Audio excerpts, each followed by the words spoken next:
Welcome back to Blue Rush. It's our New York Giants podcast for the New York Post. I'm the Giants Super Bowl champ slash MC slash birthday boy, Brandon London, joined by my two-time Giants Super Bowl champion kicker, the great Lawrence Tynes. No Paul Schwartz today. He's on his way back to New York from Buffalo. Giants lose 14-9 to the Bills in Buffalo on prime time. They now fall to 1-5 on the season. They got the Commanders next, but we're not even going to think about Washington right now. We have to think about this loss.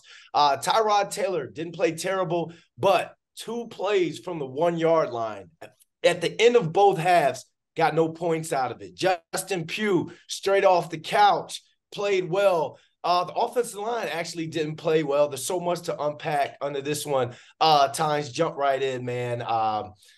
It's one of those ones where you turn the TV off and you're just like, damn, they let one slip. Yeah, they always say the worst kind of pain there is regret, right? The Giants are going to have a lot of regret flying that short little 30-minute flight home, whatever it was, and getting up and watching the film this morning, because there's no question at all. Obviously, the boneheaded play by Tyrod Taylor in the first half to audible check to a run, cost this team a win, to be honest with you. You've got 14 seconds there. You can run 3 passes in the end zone, 2 minimum, and kick a field goal. But again, I'm not here to kick Tyrod Taylor. I thought he played admirably for a guy who hasn't started in many years. He got the ball out quickly, decisively, which I think is one of Daniel Jones's weaknesses.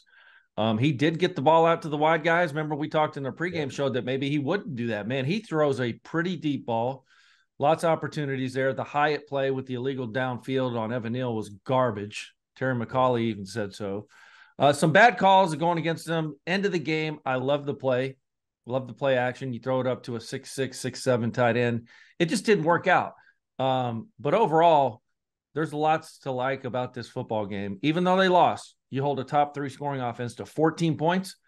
Really, really good things for the Giants, but of course, a loss is a loss. Yeah, a lot of things to build on for that offensive line. Tyrod Taylor's final numbers, 24 for 36, 200 yards. No TDs, no INTs, took 3 sacks for 15 yards. But like you say, he got the ball to the outside. He got the ball to some receivers. Darius Slayton, 4 catches, 69 yards. Wandell, who's been a sure thing, 8 catches, 62 yards. Darren Waller, 5 for 43. Jalen Hyatt, 3 for 21. So, yeah, he spread the ball around. He got the ball to some of his weapons, some of his playmakers. He took some sacks that didn't want to force the ball downfield. I'm cool with that. He did everything a 13-year vet was supposed to do, except that 14 seconds left. You check to a run. And you see him looking up like not knowing if he had timeouts or not. I kind of liken it to J.R. Smith, game 1 of that Cleveland Cavaliers Golden State game, where he didn't call the timeout when he called the ball off that free throw. That's what it was. And it hurt because, like when you were saying before the game, what this game was kind of going to be like, Giants control the game with the run. You heavy use of tight end play. Saquon, 24 carries, 93 yards, had a long of 34. They did exactly what we thought, or what you wanted the Giants offense to do, but they failed to get points on the 2 crucial times they needed to get points, and that's what hurt this team. What'd you think about Justin Pugh, man? Justin Pugh came in. Outstanding. Talking to you, say he looked good. Man, Brandon, I thought he was what he did. I don't think people at home can really appreciate what he just did to play guard for however many snaps. Azudu gets hurt. Could go without ever seeing Azudu's right foot again on national television, barefoot at that, as he's being carted off. That's a big foot. Goes out and plays left tackle. And sure, he struggled early. There were some moments where he's get beat. The speed of the game. Shape your financial story. He really struggled, but man, did he settle down and play absolutely outstanding. He wasn't just serviceable. He made some blocks. He was climbing to the second level in the run game, pulling. They get Andrew Thomas back, and you can put Pugh back at the natural guard position. You get John Michael Schmitz back. There's a lot to like. I was really impressed with, Jalen Hyatt becoming involved in the game. I'm going to say this, and I'm not here to create controversy because Daniel Jones' name is such a hot button topic in Giants Nation. But the reality of it is maybe Hyatt has been open this whole time. And Tyrod's just finding him because Tyrod was way more decisive. I think what is happening is Tyrod doesn't have all the ghosts and skeletons that Daniel Jones has in his head right now. Daniel Jones has a lot of ghosts and a lot of skeletons from being hit so much this season. Because if you remember the playoff game, how good he was, but this year has not went Daniel Jones's way. There's pressure, there's contract, but the ball came out quicker with Tyrod. I will definitely admit that. I think the line played better. Having Saquon back was a massive bonus, really good bonus. But to get back to your original question, Justin Pugh, really, really nice addition. He's going to be really sore today. But, man, he did some really, really nice things that I was really impressed with against a really, the number one sack team in the league. Yeah. We only gave up 2 sacks. I think there was 3 total, some sort of a team sack. But that's pretty good. And a lot of that was early, when they were trying to settle down and they had some people moving around after the Azudu injury. But the whole guys, I'm not just going to single out Pugh. I mean, all of them. Evan Neal played great, all those guys up front, really, really did a nice job. A job good enough to win. The problem is, Brandon, 13 quarters without an offensive touchdown. That's the problem. I don't think it's personnel either. I think it's play calling. I think something has to change down in that red zone because we are getting in the red zone. It's just you can't get there 4 or 5 times and not score a single touchdown. You do that, and you leave Buffalo with a win. Yeah, it's unfortunate. You wonder if people are going to be calling for Brian Dabo to take over with the play calling. And when you talk about Tyrod getting the ball to Jalen Hyatt, I think that's something with the backup quarterback. You get to sit in the meetings. You get to hear the instruction and the constructive criticism that the offensive coordinator gives QB1, Daniel Jones. And you're like, when I finally get in there, I'm going to let it ride on the outside. I'm going to get these guys the ball because you understand you have to have a presence in the Jalen Hyatt and the Darius Slayton throwing the ball downfield to kind of open up those safeties, have those safeties play 2 high instead of being 1 high and stacking in the box. It's unfortunate though, man. Like I've been in offenses where we couldn't score to save our lives. And you realize how great of an effort a defense is doing. You held the Buffalo Bills to 14. You went toe-to-toe for a while with the Miami Dolphins before it all unraveled. The big thing about, and I'll switch over talking about the defense this game. The big thing about this game, it never unraveled. You never see the floodgates open, even with the offense struggling. Wink Martindale, Bobby Okereke, whatever it is that they're saying, whatever in their locker room, in their in the meeting rooms, this defense gets it. And I think could be one of the top 10, 15 defenses in the league if there was a better offense. But what were some of your standout performances defensively?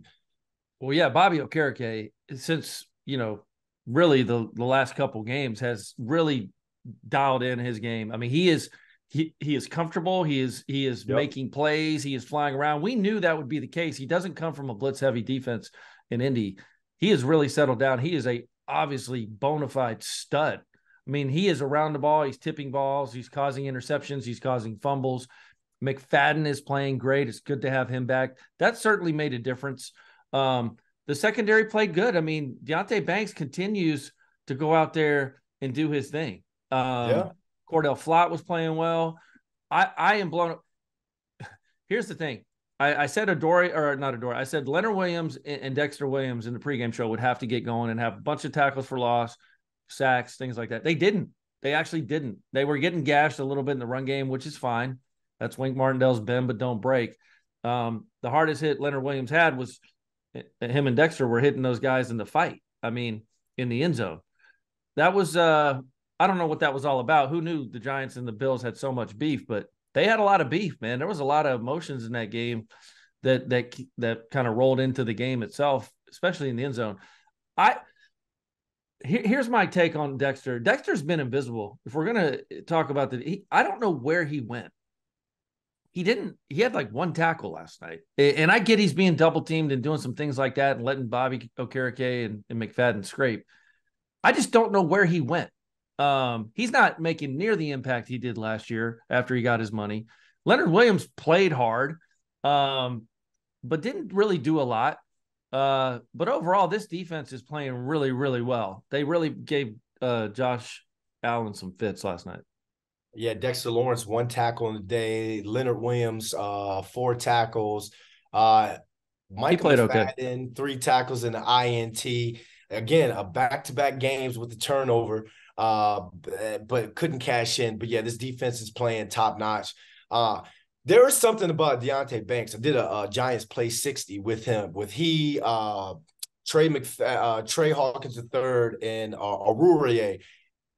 Deonte Banks has his confidence, man. It's like he has his confidence not only within himself, but his game. And I'm talking to him, I'm like, bro, like you, I understand you went to Maryland, you played Ohio State, you've seen some of the top receivers out there. Like, why do you not back down when it comes to these guys like the CD Lambs, the other top notch receivers that you played? And he just gave me like a little shoulder shrug and was like, I don't know, man. It's just, I just out there doing my That's funny. thing.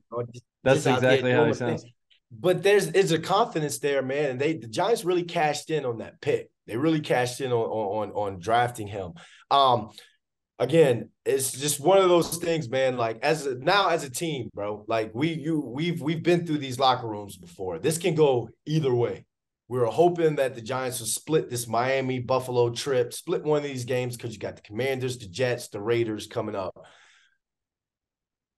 Do you think there's someone in the locker room that can I don't know, do they need call outs? What is it? Because at 1-5 right now, it's not looking good for the season. Where does this team go? No, I mean, that's 11 games left. They would have to go something like 8-3, 9-2, right, to get into the playoffs. Yeah. Not unrealistic, but again, I think the biggest problem the Giants have is health. I don't think they've played many snaps with their day one starting lineup on the field. Andrew Thomas, Saquon, John Michael Schmitz, the list goes on. Defense has been relatively healthy outside of Aziz, who you miss. And I know people will label him injury prone, and he is. That's not, that's unfortunate, but he's a good player when healthy. And the Giants are better on defense when he's healthy. They just got to get healthy, man. I don't know what that looks like, and they got to go the old adage, one game at a time, because the schedule, yes, on paper it's easier, but the Commanders are pretty good. Sam Howell does some really good things on offense. The defense, we know they have 4 first-rounders on the D-line, and then you start pecking away, but you can't win 9-10 games without winning one in a row. So let's see if Andrew Thomas comes back. I really think he's going to be the key differentiator. Then you got to get Daniel Jones back after him, and then you can win some games. But we'll see what happens. I don't have a magic wand. I just think this team needs some confidence. And they won't say it publicly. They really won't. But this team got confidence last night. They won't say it publicly because that just looks like Loserville to the media. But if I'm coming home and I'm on that defense, Brandon, and we only gave up 14 points, come on. I have confidence. Brian Dable's going to say what he needs to say at the podium. We don't do participation trophies and things like that. And I get that. But as a player, a lot of guys did a lot of good things that can carry over in the next week.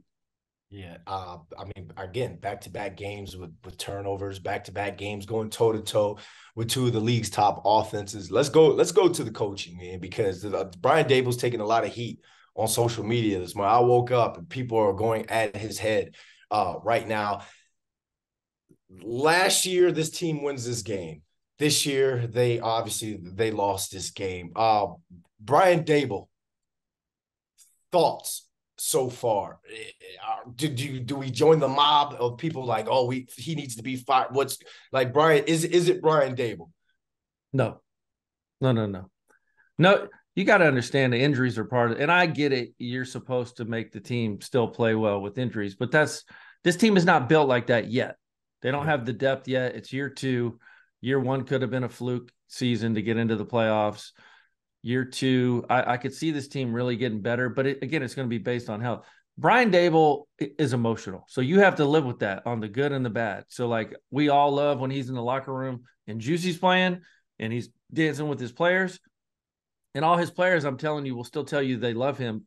Did he maybe Would you like to have last night back after the play in the first half with Tyrod Taylor? Yes. But that's what makes Dable so good. He's emotional. And all these ex-bandits and Twitter bandits, that's just how this world works nowadays. They never played a down of football in their life.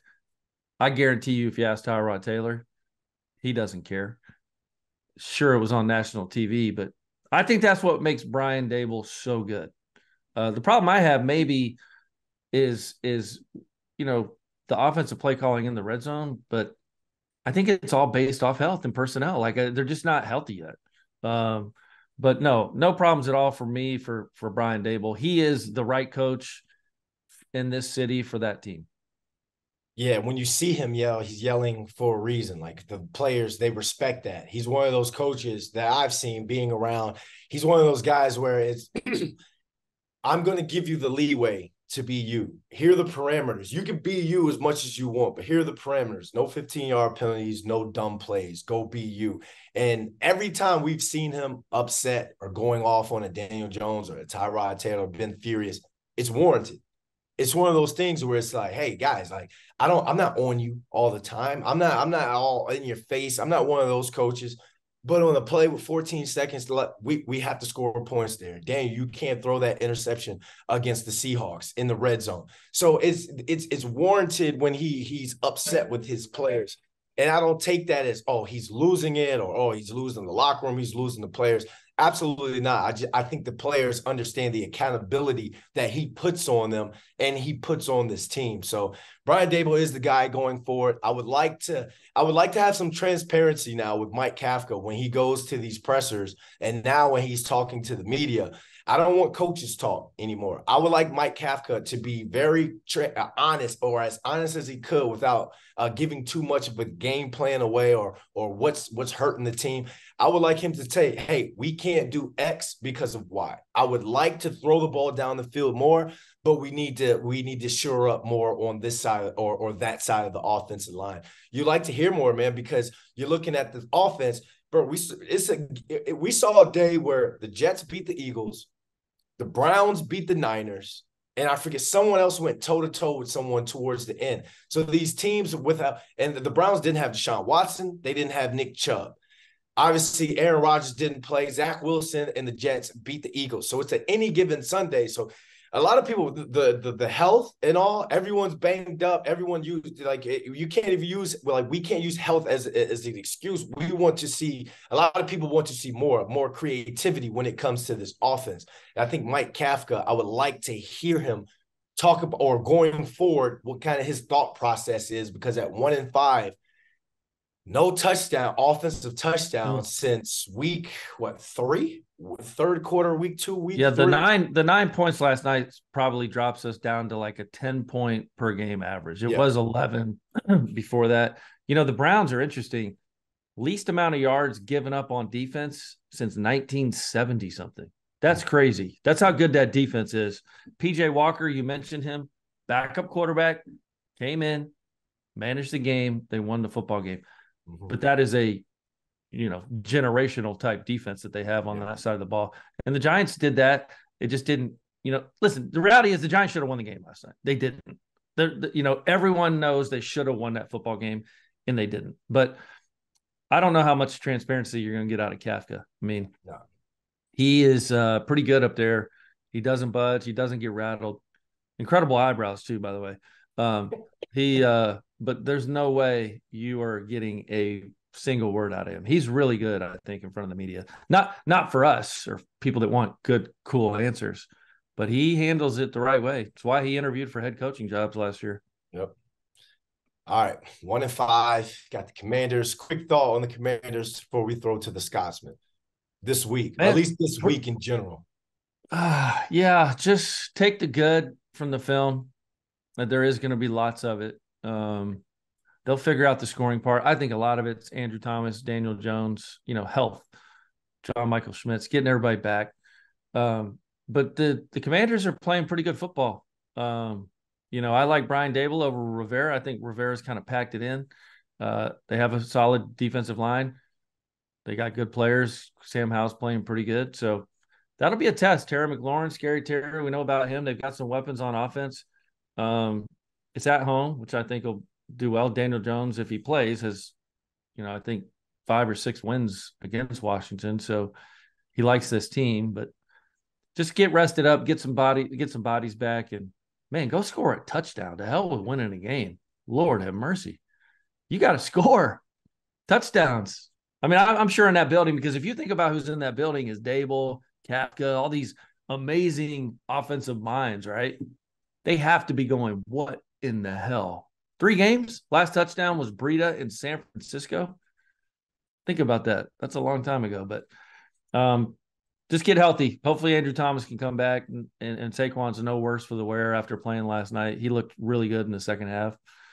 And I think they should be favored, actually, if those guys all play. So the theme this week is get one. Get one of your star players back. Get one to offensive touchdown. Get one win. It's all one at a time now. Like Giants fans, you can't look ahead. Can't think about not at 1 and 5. Can't 1 and 5. You cannot look ahead. It's day by day. Today is Monday. Tomorrow's Tuesday. I mean, that's obviously, but I'm just saying, like for the fans who Caleb Williams, no. The thing can be turned around. Can it? Like Tynes said, it's going to be hard, but get one. Did anyone see Jalen Hurts yesterday when he lost his right tackle? I'm just saying, right? Did you see how normal he looked? He threw 3 picks. Go easy on Daniel Jones. I know he's not elite, but don't say the offensive line issues shouldn't hinder him. Jalen Hurts looked below average just from losing one of those guys, and he still had 3 other Pro Bowlers on that line. So sorry for interrupting. I just want to make that point.